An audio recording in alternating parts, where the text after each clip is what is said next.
So, yan mga kaibigan, hello!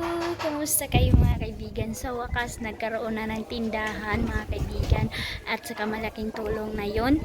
Napakalaking tulong na ito mga kaibigan na nagkaroon na ng tindahan. For today's video, bibili tayo ng snack nila Dudong Junjun at saka yung kasamahan niya si Brother Dumlaw mga kaibigan sa paggawa ng screen. So, kailangan natin sila pa pameriendahin mga kaibigan ni snack. Anong dami.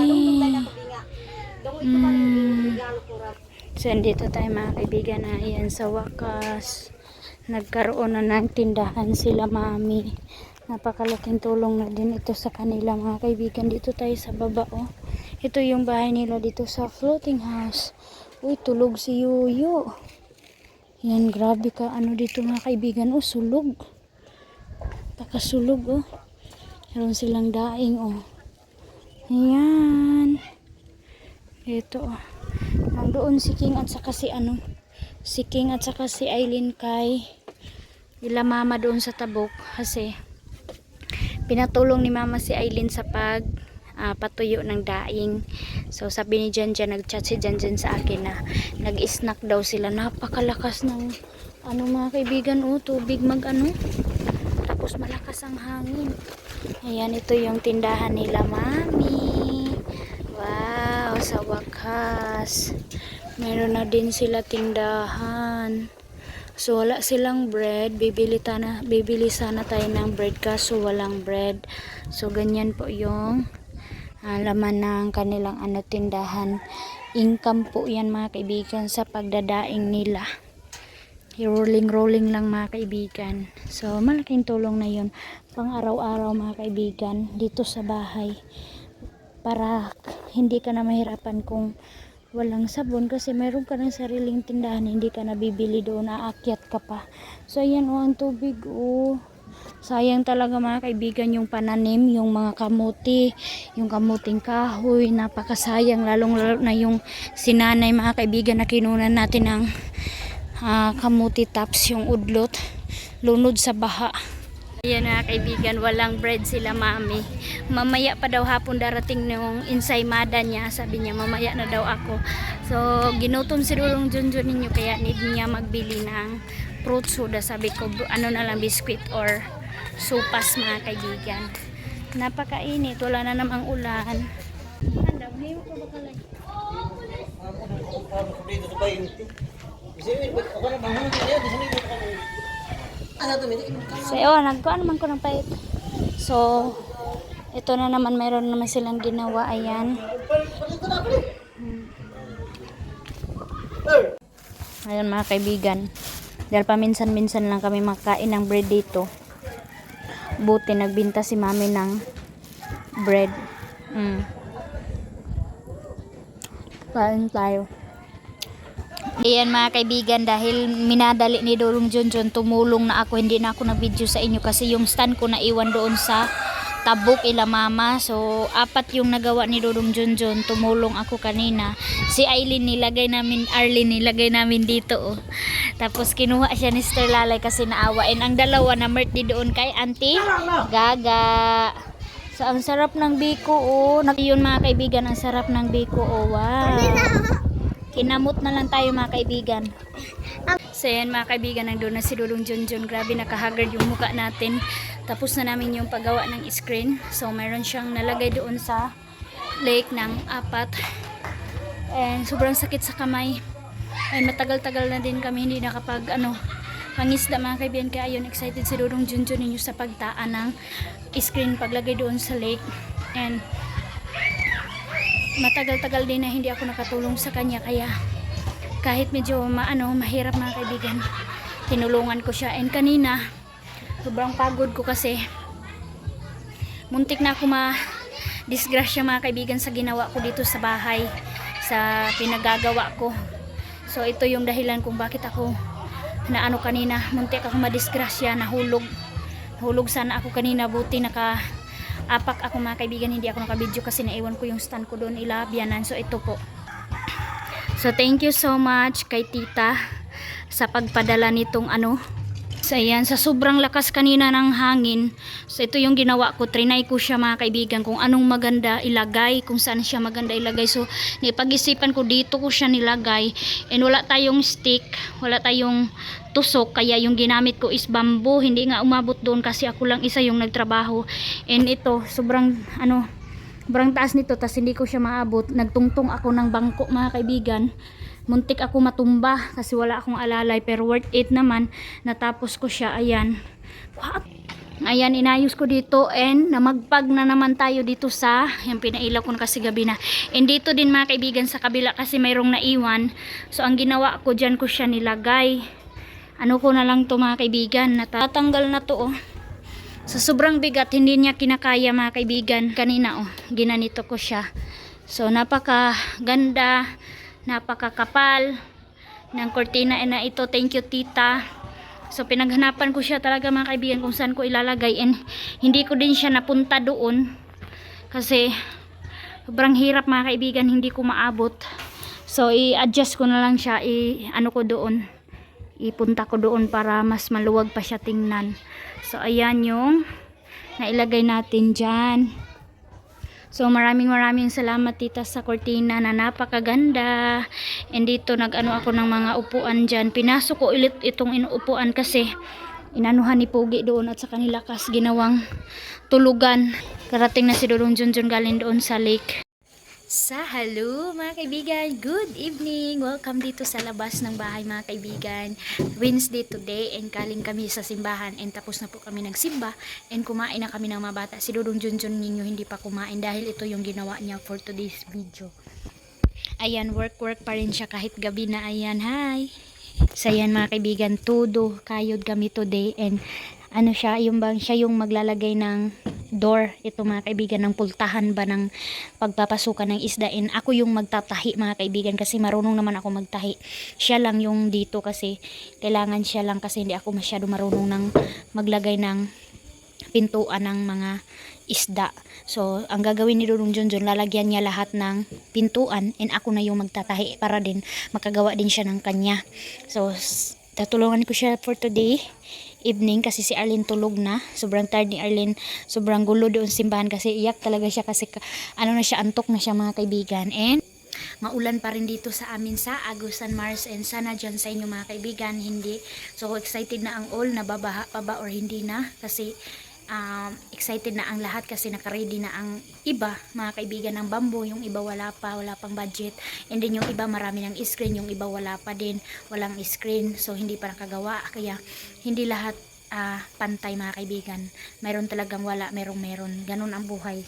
So todo sacrifice lang, and need lang talaga mga kaibigan is magpupursige ka na gagawin mo talaga, kasi like sa sa screen, mahirap talaga siya mga kaibigan, ang daming proseso, ang daming kailangan, masakit sa kamay, pero ang need mo lang talaga is be strong, and yung mga kaibigan, mahaba yung pasensya mo sa ginagawa mo na ito, kasi kapag matapos na mga kaibigan, ang ganda sa pakiramdam kasi nga makahuli ka na ng isda, and hindi ka na masyado mahirapan kapag natapos na siya pag damit. So ilalagay mo na lang, and then puntahan mo na lang, iangat mo kung merong laman. So ganun na lang yung gagawin mo, pero sa paggawa talaga mga kaibigan, lahat ng katawan mo binat talaga mga kaibigan, kasi kailangan siya ng pulido pagkagawa para marami kang huli. So hindi ko na-update sa inyo mga kaibigan kasi hindi ako pinapasaman Dudong Junjun, malapit lang kasana, pero i-update ko sa inyo na proud ko mga kaibigan na kahit bago pa siya gawa, ang daming kuha ni Dudong Junjun, and gusto ko nga update. Siguro bukas mga kaibigan, punta ako doon kay Mama Aramina kasi sila ni Papa kanina, hindi ko na kunan ng video sa inyo. Sila dalawa ni Papa ang naggawa ng daing na tuyo na gurami mga kaibigan. Sila tatlo nila dyan kasi si Mama yung nagbili ng aming gurami. So napakamura lang pagbigay namin kay Mama, 60 pesos per tuhog siya mga kaibigan. Ang laman is 10 pieces na gurami, and ang dito mga kaibigan sa iba 80 pesos yung tuhog. Sobrang mura siya mga kaibigan, pero okay lang naman na 60 pesos lang yung kay Mama Aramina kasi nahirapan din sila. Mahirap mga kaibigan magawa ng daing kasi magano ka pa, magbilad ka pa, ipapatuyo mo pa, maglalagay ka ng asin, and then malaslas pa ang mga kamay mo, kaya okay lang kasi sa Mama lang mga kaibigan. So pababaan natin siya ng price, and then yun lang din yung makakaya ni mama. So nag-start lang din siya ng puhunan, kaya okay lang mga kaibigan. So pinagpala din si Dodong Junjun kasi kanina mga kaibigan 100 pieces na gurami yung kuha ni Dodong Junjun. So thank you kay God kasi ang daming huli kahit nandito lang sa malapitan. So si God talaga mga kaibigan yung nagbe-bless, in prayer lang po talaga sa lahat ng mga bagay, sa lahat ng hanap buhay mo. So ito yung gagawin niya namin in this evening. Malapit na siya matapos. Ayan, isang face na lang dito. Ito tapos na. So ako na yung magtatahi. So gagawin natin ngayon in this evening.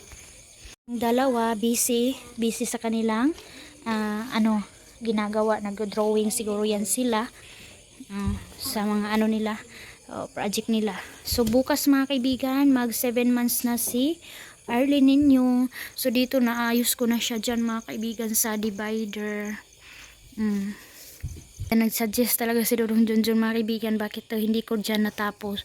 So sabi ko sa kanya, ko na lang yan kapag makakuha siya ng bamboo para matap na siya doon sa gilid kasi short yung bamboo na gamit natin. And then sabi ko din sa kanya na siya yung maglalagay doon ng tali doon para mas maging malawak yung malagyan ng kortina na ito. So thank you so much tita sa mga thank you so much sa mga lotion, sa mga sabon na nagpadala. So super blessed talaga mga kaibigan na first, kung hindi ako nagbablog mga kaibigan, hindi talaga ako makagamit ng mga bath soap, yung mga liquid soap mga kaibigan na pinapadala sa akin.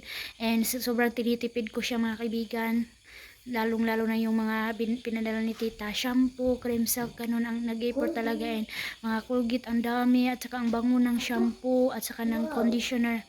So napakalambot sa buhok, ang bango para ng laurel na shampoo mga kaibigan. Ang ganda siya sa buhok, magaan sobra. So ngayon mga kaibigan, start na ako kasi natapos ng Dodong Junjun. Magtatahi na tayo ng hanap buhay natin dito sa Agusan Mars para more gurami, more isda, more. Magkabanggaan kami. Ayan. Diyan tayo. Naiwan yung stand ko mga kaibigan, oy.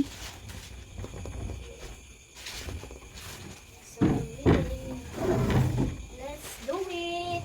Good evening mga kaibigan. Trabaho time.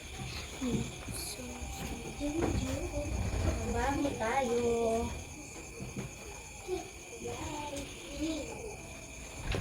Tulungan tayo mag-asawa. Need lang talaga is magtutulungan na kaibigan. So kahit medyo nakakabinat ito, pero okay na mga kaibigan kasi 7 months na, pag meron tayong nilaramdam, take na lang tayo ng medicine. Kasi nakakaano to mga kaibigan, need ng lakas ito, lalong-lalo na kapag tinalik mo na. Back to fish na naman tayo, fishing.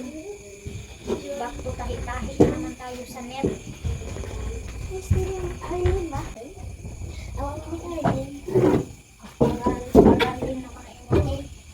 Sige, Arlene pulang. Kuan naman ang Arlene spelling, Bisaya ra nga Arlene. Ang larang natin. Si ate. Ate, hindi mo spelling pa ate. Arlene. Okay. Ako na chun. Dito na ate, Galit ka na. Ate, wala na yung Arlene. So, mga kaibigan,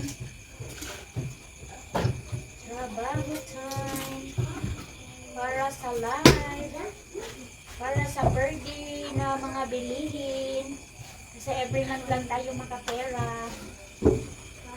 Buti talaga pag magbaha dito sa amin kasi meron tayong mapagkunan ng birthday natin ng mga bilihin na mga kunti-kunti dito sa bahay na wala. Kailangan marunong ka magpasikot-sikot sa tali mga kaibigan.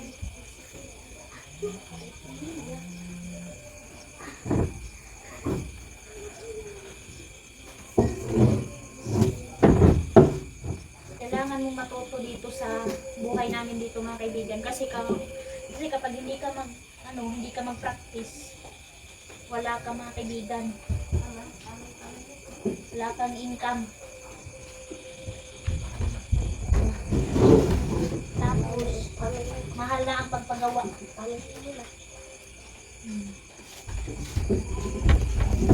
Mahal magpagawa mga kaibigan, isa-isa.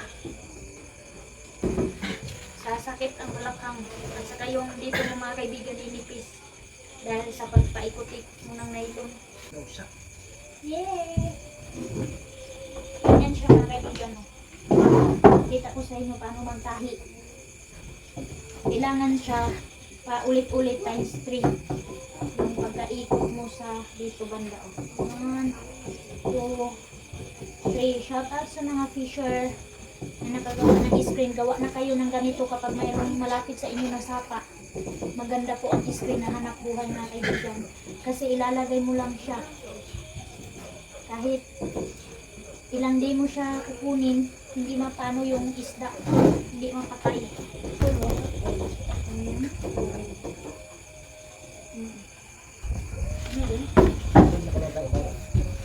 Seryosan to na trabaho mga kaibigan. Dumot ba? Kaya kailangan namin ito bilisan mga kaibigan kasi mayroon pa kami tutulungan na isang tao, si Aldong po. Wala pa siyang screen, mayroon na siyang nagawa na bahay pero wala pang damit. So kailangan din Dudong Junjun tapusin itong sa amin para doon naman kami makapokus kay Aldong. So sabi ko kay Dudong Junjun kasi hindi pa siya marunong, pwede ako magtahi, magtulong din ako para mas mabilis ang proseso para makalagay na siya sa lake para mayroon na silang income. So yun po yung update natin this evening. Bye bye muna! So good evening mga kaibigan, tapos ko na ito yung tahi. Mahirap siya mga kaibigan kapag hindi mo siya pinag-aralan talaga. So ayan siya oh. Ito kasi yung makakapasok lang dito is malalaki.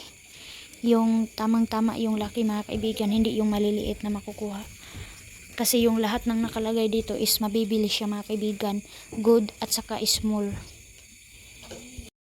So ayan mga kaibigan, good afternoon weather update na mayroon na namang mga birds dito sa sa kisame ng bahay na nag-stay kasi grabe kaninang umaga hanggang ngayon paggabi na mga kaibigan, grabe pa rin ang ulan. So hindi na talaga mapipigilan, napakaitim ng palibot and malakas ang ulan, buti walang hangin mga kaibigan. And si Dudong Junjun kanina walang breakfast, walang lunch, nagnguha siya ng pangpalutang ng kulungan ng kalabaw namin dahil mayroon ng baby yung kalabaw.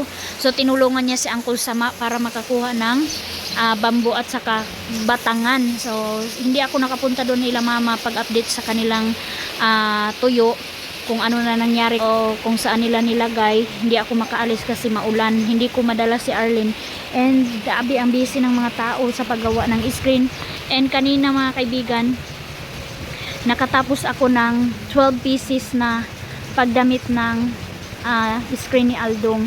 So napaka-busy ng mga tao, kuha ng bamboo, kuha ng mga kahoy para ilagay sa bahay para hindi mabali pag lagay ng bamboo. So dito tayo ngayon oh, ayan na ang tubig oh. Sobrang lapit na talaga. Ayan. Sayang yung ni nanay oh, yung pananim ni nanay diyan na kamuting kahoy, kamuting kahoy at saka kamuti. Wala na, runod na sa baha. And si Dudong Junjun ninyo naglagay ng screen ngayon kahit gabi na. Medyo hapon na talaga, madilim na, nandun pa rin siya sa gubat na yan, sa lake na yan, doon sa unahan mga kaibigan. Naglagay na naman siya ng screen na 4 pieces yung ginawa namin nung gabi. Natapos niya kagabi. 4 yung natapos namin, and nilagay niya sa lake para hindi sayang, para makahuli kahit nilamig na siya and walang kain. So to do work si Dudong Junjun ninyo, ganyan siya kapag makatrabaho yan, hindi yan titigil, parang sigardo lang mga kaibigan na hindi na matunan pansin ang kain. So ayan na yung mga bamboo na ready na dyan sa likod ng bahay, and ayan yung screen na kailangan pa ilagay sa neighbor siya namin, and ang daming kailangan i-rescue namin, yung mga baboy, mga kalabaw. So, sabi nila sa amin mga kaibigan, ang swerte daw namin kasi hindi daw kami mag-alala ng floater kasi nakataas na kami ng bahay. So, hindi natin malalaman kung hindi na ba talaga lalaki itong tubig na ito. So, update na lang mga kaibigan sa buhay namin dito sa Agusan Mars na palapit na ang tubig baha. Ay, wait. Happy 7 man mahal na kami. medyas kasi malamig ang weather. Si ate ang todo bantay niyan sa kanya mga kaibigan dahil nga nagtrabaho ako sa screen. Nakatulog yan and gumising kasi hindi yan pwede matulog na walang kain si Chubby Arlene. Gising na yan. Happy birthday to you. Thank you mga kaibigan sa always support sa amin. Thank you. Yay, yay, yay, yay. Happy 7-month Laodicia bride. Big girl na. Hello mga kaibigan. Nakaligo ako dahil nabasa tayo sa ulan. Nagbahog ako ng baboy namin. Kaya wala tayo payong naiwan doon, ilamala yung payong namin, and mabuti na din na naiwan doon kasi si Palo walang payong. Kawawa si Palo niya kasi si Papa magkuha ng tubig sa pambut and magbahog ng manok, so tamang tama naiwan yung payong namin doon. Mas need ni Papa kasi madali na lamigin si Papa kasi old na. So, kumusta kaya sila doon? Kung mayroon bang kahoy si Mama. Siguro kinuna ni Papa doon sa sa Agusan River si Mama ng tubig panggatong niya sa kanyang bulad sa tuyo na daing. So, update na lang. Fish Mama. I love you. Fish Mama. Buutan. So, ayan na si Dodong Junjun mga kaibigan, no? Dumating na. Gabi na. Kawawa. So, rescue the baboy na siya. Grabe talaga dito mga kaibigan. Masisipag talaga dito ang mga tao. Kahit ganito ang weather, hindi talaga yan sila nilalamig. Todo kayod and malakas ang katawan sa lamig. So yan, tinungtong ko na si Arlene dito sa misa kasi dito ko siya papakainin. Hello mga kaibigan. Tapos na po siya kumain. Busog na yan. So nabihisan ko na ng damit kasi nadumihan yung damit niya. Good? This good? Huh? Hello mga kaibigan. Good evening. It's me Arlene. Kumusta kayo? Sino na? Napupo ka? Ha? Storya sila. Hello.